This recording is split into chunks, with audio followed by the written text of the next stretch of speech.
이번 시간에는 창업 아이템 선정의 원칙, 창업 아이디어 선정의 유의점과 창업 아이디어 도출 방법에 대해서 학습하겠습니다.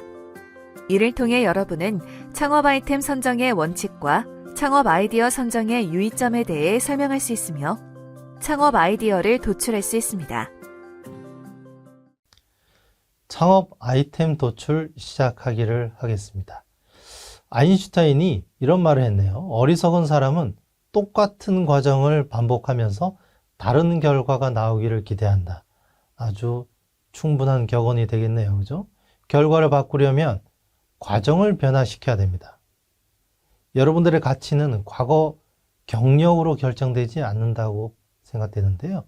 경쟁 우위를 확보하기 위해서는 무엇을 바꾸었고 또 무엇을 바꿀 수 있는가에 대한 핵심 역량으로 결정됨을 창업 아이템 도출 시간을 통해서 학습하도록 하겠습니다. 먼저 창업 아이템 선정에 크게 3대 원칙이 있다고 하는데요. 제1원칙, 전문업 최선의 원칙입니다. 내가 경험을 했고 내가 이쪽에 전문 지식과 경험이 있는 또 자격증까지 있다면 더할 나위 좋겠죠. 그래서 최선의 선택을 하는 것이 필요합니다. 근데 우리가 전문업을 다 경험이 없을 수도 있죠. 두 번째 차선이라면 관련 업에 경험이 있거나 그 내용을 알고 있을 때도 창업 아이템 선정이 도움이 될 수 있겠죠. 이것을 우리 플랜 B 이렇게 얘기하죠. 근데 이 두 가지 원칙이 아닌 나는 전혀 무관한 업종인데 아이템이 좋다 또 시장 상황이 좋다라는 소문만으로 준비를 하는 것은 우리가 이런 최악의 원칙이다라고 표현할 정도로 멀리 해야 된다고 경계해야 될 부분이 되겠죠? 그럼 이 아이템 선정의 3대 원칙을 기억하고 구체적인 내용을 살펴보도록 하겠습니다. 창업 아이디어 선정의 유의점을 제가 11가지로 요약을 해보았는데요. 첫 번째, 시대적 트렌드를 반드시 고려해서 해야 될 것입니다. 요즘 카페, PC방 창업 새로 한다는데 크게 눈여겨보지 않는 경우 있죠. 그죠? 좀 시대의 트렌드에 맞춰서 창업의 아이템도 구성해야 될 것일 것 같고요. 제가 여러 창업 공모전 심사 가보면 좀 빠지지 않는 아이템들이 있다군요. 30개 팀 하루에 보면 반려동물, 또 최근 1인 가구가 늘면서 이게 밀키트, 이런 것들이 최근의 트렌드인 것 같아요. 그래서 시대적 트렌드가 또 언제 변할지 모르니까 맞는 것을 고려해야 되겠고요. 두 번째는 유망한 사업을 선정한다는 것은 쉽지 않다는 것을 인식하셔야 됩니다. 쉽게 다 성공할 것이었다면 나에게까지 바로 기회가 오지 않았다는 것을 유념하시고요. 유망한 사업이 있다면 그것이 말미에 참여하지 않도록 성장기에 초점을 맞추시고요. 내 돈을 초과한다면 과다한 창업비를 요하는 사업에 참여하지 말으셔야 되는 거죠. 또 내 적성에 맞지 않는 사업은 하지 말아야 되겠죠. 내가 하고 싶은 일과 할 수 있는 일은 차이가 큽니다. 또 철저히 수익성을 따져본 후에 시작해서 그러기 위해서 우리는 타당성 분석 사업계획서도 작성해 보는 것이겠죠. 또 사전에 창업할 업종에 대해서 한번 경험을 해보거나 대학생들이 있으시다면 인턴십 현장 실습도 추천해 볼 만합니다.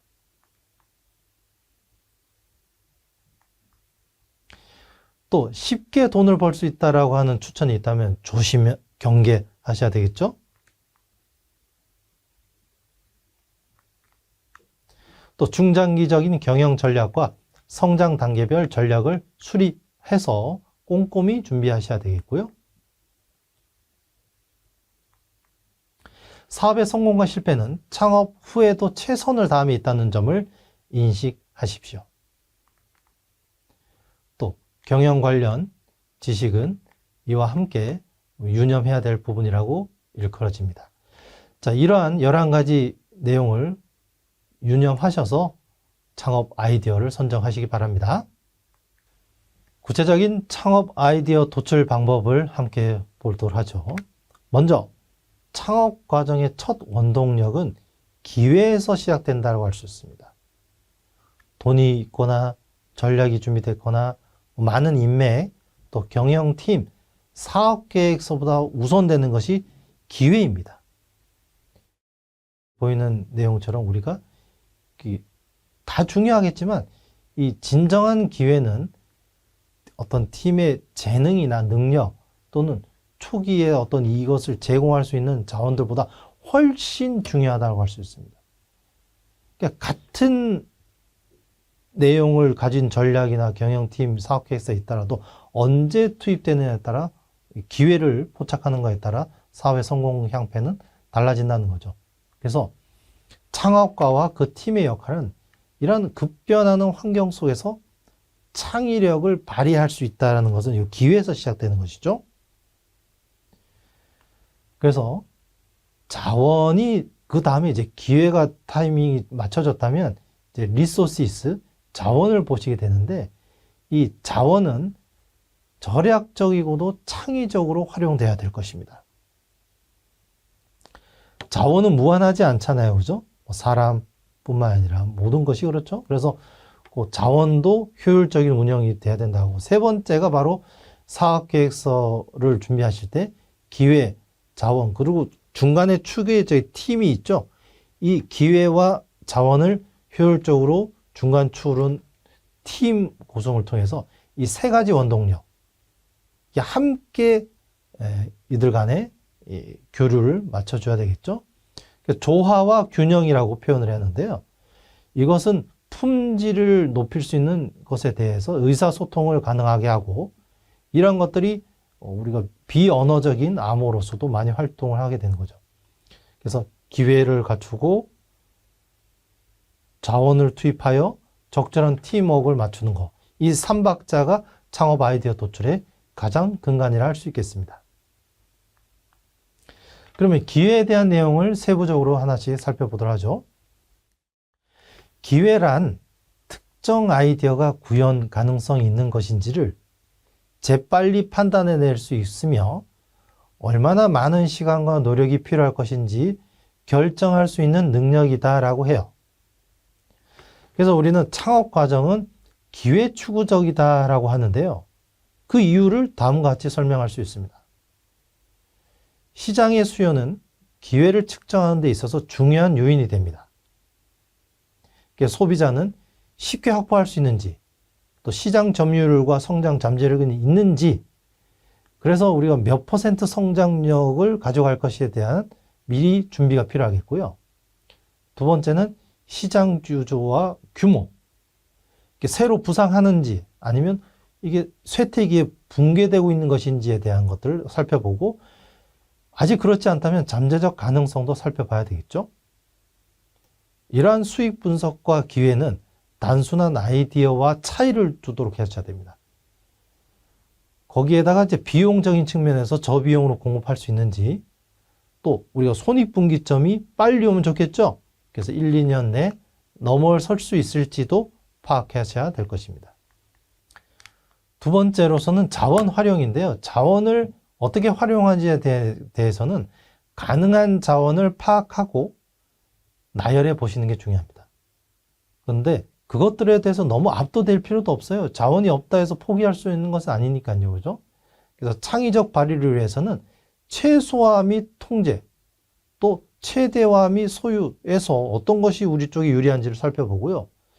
또 재정, 자원, 사람, 또 사업계획서를 비교 분석해서 현금은 제일 나중에 생각하라라고도 합니다. 세 번째, 창업팀 구성인데요. 창업팀은 성공의 핵심 요소입니다. 자금은 기술가, 사업가, 또 돈, 벤처 캐피탈 회사가 넘쳐나는 시대라고 할 수 있죠. 그죠? 그래서 단지 부족한 것은 훌륭한 팀이기 때문에 당신이 또 수행해야 될 가장 큰 도전은 훌륭한 팀을 구성하는 것이다 할 수 있죠. 그래서 우리 창업가형 리더의 특성을 갖추고 우수한 팀의 특성을 통해 앞서가는 팀워크를 구성하셔야 할 것입니다. 그러니까 남보다 빠르게, 더 빨리 배우고 가르칠 수 있도록, 또 역경을 잘 이겨내고 그런 게 있다면 회복 탄력성을 갖춘 후 또 도덕성과 신뢰성, 정직성을 갖추고 기업 문화와 조직을 구축했을 때 우수한 팀워크를 만들 수 있다라고 할 수 있겠습니다. 그래서 우수한 팀이 이제 발휘된다면 그런 팀 구성을 관련 분야의 경험과 경력을 갖추고 또 조직에 헌신하고 결심을 갖고 투자할 수 있는 그런 사람을 통해서 창조적인 리더십이 갖춰질 수 있겠죠. 또 팀에서는 다른 회사보다 또 뛰어나려는 동기부여, 또 위험을 불확실성에 대한 그것을 인내하고 뚫고 나갈 수 있다는 어떤 적응력, 또 기회에 대한 강박관념을 조금은 가지고 있을 때 몰입을 한다고 하죠. 그죠? 스트레스가 전혀 없다면 또 어떤 몰입도가 떨어질 수 있습니다. 이런 것들을 함께 갖추어야 하겠죠. 그래서 우리가 기회창, 윈도우 창을 이렇게 보시는 표와 같이 언제나 기회창이 열리는 것이 아니라 시작해서 한 2, 3년 후부터 오기 때문에 또 그에 대한 인내의 시간이 필요하다 할 수 있겠습니다. 그래서 기회창은 시장 규모를 이해하고 또 시장기가 어떻게 성숙히 또 쇠퇴기가 되는지를 살펴보는데요. 통상 5년 이후에 열려서 12년 정도에 닫힌다고 하니까 이것을 기억해 보도록 합시다. 결국 적합한 창업 아이템이라는 것은 내가 잘하는 것과 내가 좋아하는 것과 시장이 원하는 것이 교집합이 되었을 때 적합한 창업 아이템으로 이루어질다 할 수 있겠습니다. 이번 시간에 학습한 내용을 퀴즈를 통해 확인해 보세요.